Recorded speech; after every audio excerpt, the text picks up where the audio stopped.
the Nigerian Senate is set to write the Chief Justice of the Federation, Justice Walter Omonege, to express their reservation about the judgment by a federal high court stopping the National Assembly from overriding President Muhammadu Buhari's veto on amended Electoral Act. The Senate Minority Leader, Senator Godswill Akpabio, during the Thursday sitting, drew the attention of the Senate to the judgment mounted to an abuse of the principle of separation of power. He prayed that Senate write the CJN on the matter, which was unanimously granted.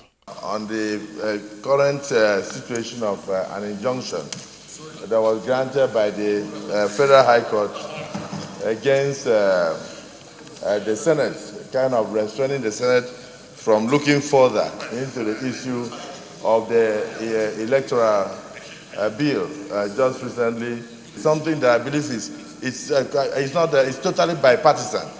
Legal as it might look, it has something to do with separation of powers. And this is the core of democracy itself. This is the core of democracy itself. Can we be stopped now from continuing our deliberations here on any topic in the questions? That's why I said, let me raise this issue as a matter of urgent importance and pray that these chambers should authorize that, yes, indeed, a letter from here should go to the Chief Justice of Nigeria, notifying him of what has just happened, and then reminding him of the provisions of separation of powers as enshrined in our Constitution, and also urging that he should at least caution judicial officers not to attempt to illegally stop the Parliament. I also believe, Mr. President, distinguished colleagues, that the matter at stake does not require any court intervention. This is democracy at work. I don't believe with that amendment. I voted against it. I'll vote against it tomorrow. But it behoves on me to talk to my colleagues to see the way I see it. Or if you want me to abandon my position, talk to me. And that is how our democracy will develop. So I believe that the courts should hands off what we do. This is very, very clear. The principles is very, very clear. And the opinion shared by both the leader and the minority leader, I'm sure, is the opinion of all of us. What is important is for us to sustain this democracy, build on these institutions. As I keep on repeating, we all come and leave this place. The most thing we have is our democracy and our institutions. But the separation of powers is what we have responsibility for, and that's what the judiciary, and everybody must work towards that. And those kind of actions like this are not what we should. So I don't think there's need for us any contribution. There's a prayer on the floor, which is that we should express our concern to the CJN. Justice Mohammed of Federal High Court in Abuja has restrained the National Assembly from taking steps to pass into law the amended Electoral Bill 2018, which reorder the 2019 election.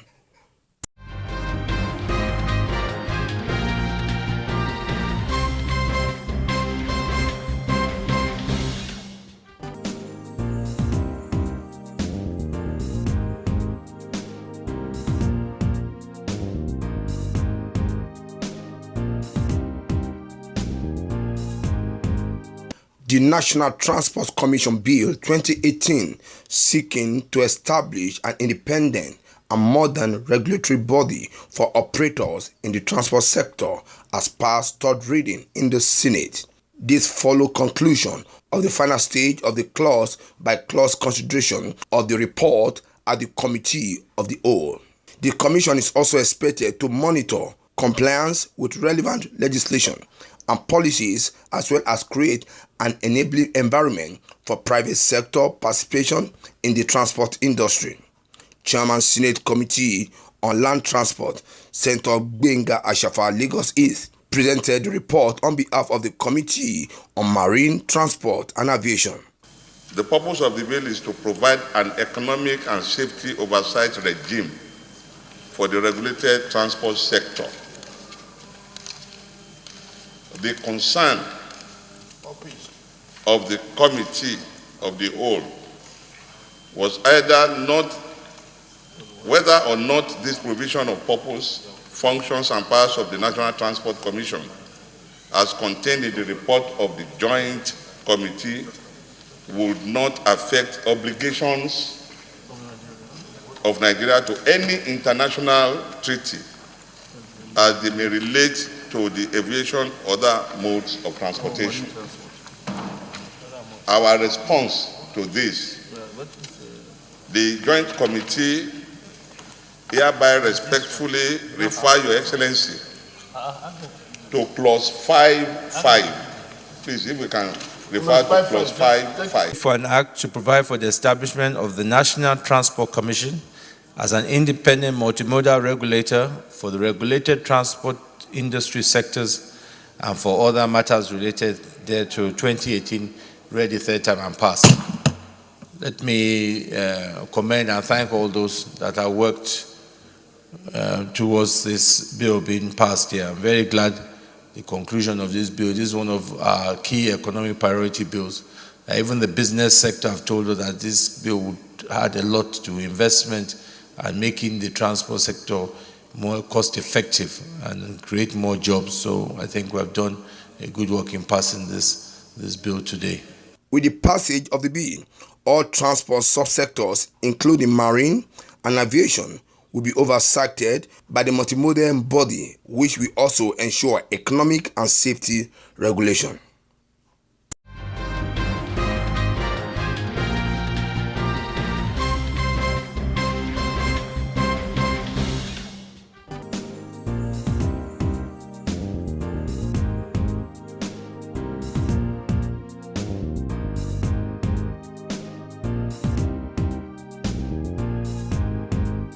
The Senate has called for massive recruitment of security personnel in all security agencies due to the overstretching of serving officers across the nation.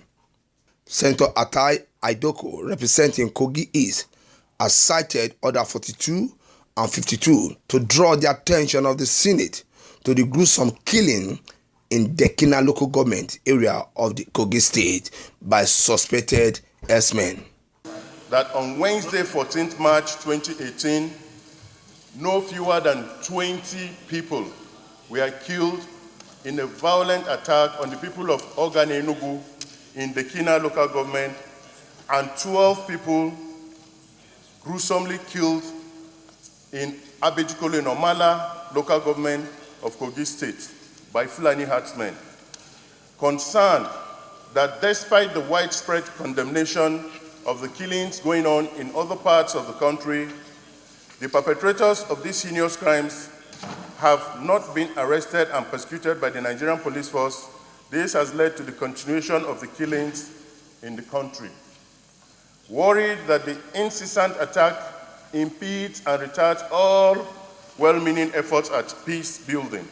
Reacting to the matter, Majority Leader of the Senate, Ahmed Lawal, says it is time the Senate work closely with the executive arm of government to strengthen the security agencies in the country. I sympathize with that situation, and I believe that the time is more than ripe for this Senate and indeed the National Assembly to work very, very closely with the executive arm of government to enhance the capacity and effectiveness of our security agencies. We have no option but to work together for the sake of our people. I believe that what has happened in Kogi needs very urgent action of the security agencies, even though the security agencies are overstretched, seriously overstretched. Other lawmakers that contributed to the debate on the matter stressed the need for the nation to speak in one voice against the growing numbers of the killings by suspected herdsmen, adding that there is a gross incompetence at the federal and state level. Another aspect which the Senate leader mentioned, I'm only trying to expand what he has said. He said that the security forces are overstretched. So it is not a question of not having enough people. It is a question of not acting on the intelligence and information that you have. And of course, I can't blame them for not acting because the president says, I don't know. How will you act for what you don't know? So, Mr. President, let us beg this president, please take responsibility for one thing. It's not everything that you don't know, so that we can be safe in Nigeria. That the time is now for us to for government to take a decisive action. I think government is lacking in that direction. It's a case too many. No president should sleep complacently. When you wake up in the morning, you hear 20 are killed in this state, 30 are killed in that state. I'm calling for government to take a decisive action right now. But we must involve the executive because we can't say here to give that command by the legislation. We have overstretched security agents, or whether you're talking about the police, the army, the Air Force, the Navy, the story is the same. In case of the police, apart from lack of manpower, there is very serious problem of funding, and we discussed many times in this chamber. Secondly, there must also be massive employment. The army, the police, and virtually all security agencies. We must recruit a large number of them so that we can overcome the shortage of manpower we have. The challenges are many, and I believe the most serious one is that of manpower. Mr. President, we have to take a decisive action. It is not every problem that we heap on the doorstep of the federal government. The governors are accountable. And like my brother said, Mr. President, when these things are happening and some of these governors behave as if they are not responsible for anything and they don't care and there is nothing that can happen. So we have to call also on state governors to be more responsible to their people. Because fact of the matter is, some of them are exhibiting irresponsible behavior towards the administration of their respective states. The Senate also urged the Inspector General of Police to deploy more police to Kogi State and bring the situation under control. From National Assembly Complex, Abuja, Muyiwa Bamdele reporting.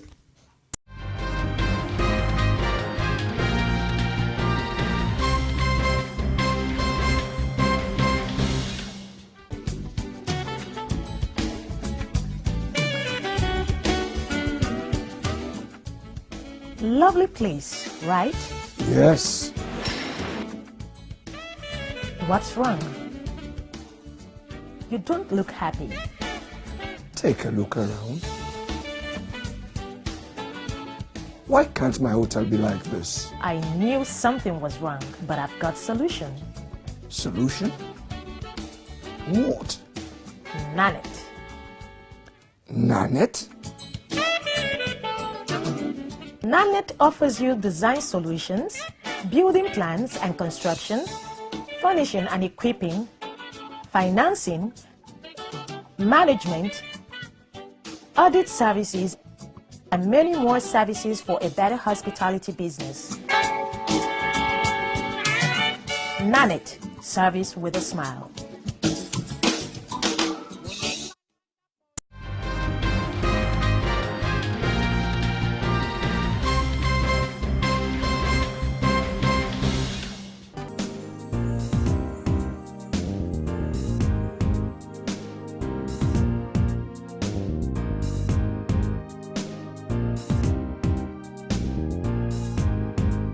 The Central Bank of Nigeria Governor Godwin Emefiele says the next Monetary Policy Committee MPC meeting will hold between 7 to 10 days behind schedule. The Apex Bank Governor said after the screening of the new nominees by the Senate, the committee will have to wait for some days to allow the Committee of Governors to meet first before the decision on the date for the MPC meeting. Unable to hold its first meeting for the year in January, the next meeting of the CBN committee in charge of monetary policy was scheduled to hold on either March 19 or 20. The January meeting was cancelled following the inability of members to form a statutory quorum as stipulated in the CBN Act. The Senate had refused to confirm new nominees submitted by the President to fill vacant positions created by the exit of some former members who either completed their tenure or retired. The Senate had refused to confirm the nominees in protest of continued refusal of the executive to drop the acting chairman of the Economic and Financial Crime Commission, EFCC, Ibrahim Mago, after he was rejected twice by the Senate.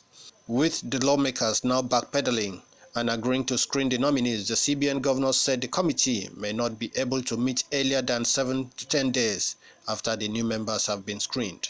Emefiele was speaking to journalists after the inspection of Sonti Sugar Factory owned by Flour Mills Nigeria in Mokwa local government area of Niger State.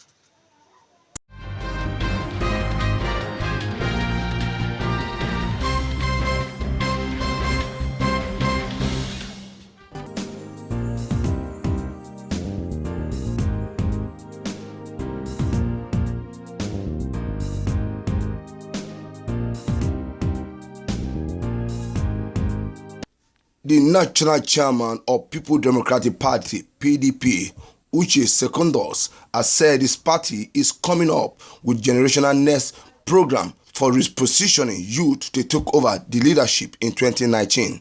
Secondus made this disclosure at the opening ceremony of the PDP Youth Leaders Meeting in Abuja. He said that the program was designed to prepare the youth to take over political leadership in the country. According to him, with the program, age barrier will be removed and a 25 years old that is popular and intelligent can be voted into power as governor. Secondus urged the youth to mobilize the young people in their community, irrespective of party affiliation, to rescue the country in 2019. He also charged the youth to rise and defend the marginal unity and democracy in the country. According to him, any nations whose youth are not participating in the development process is heading for doom. The chairman recalled that at 32 years old, General Yakubu Gowon became the head of state and with the youthful energy presided and piloted over the affair of Nigeria. He said that Gowon succeeded in keeping Nigeria as a united entity along with other military governors who were also youth.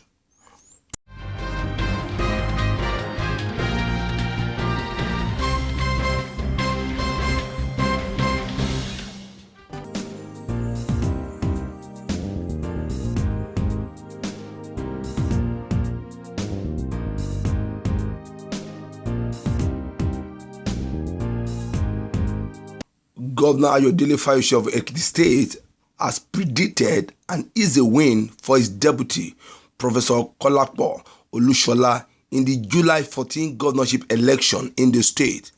Governor Fayose, who addressed a meeting of various groups in the state's education sector, including teachers and parents-teacher association in Ado-Ekiti, said his strong political ties with Ekiti electorate as well as his performance as a governor will make the victory easy for Olushola as the candidate of the People Democratic Party, PDP.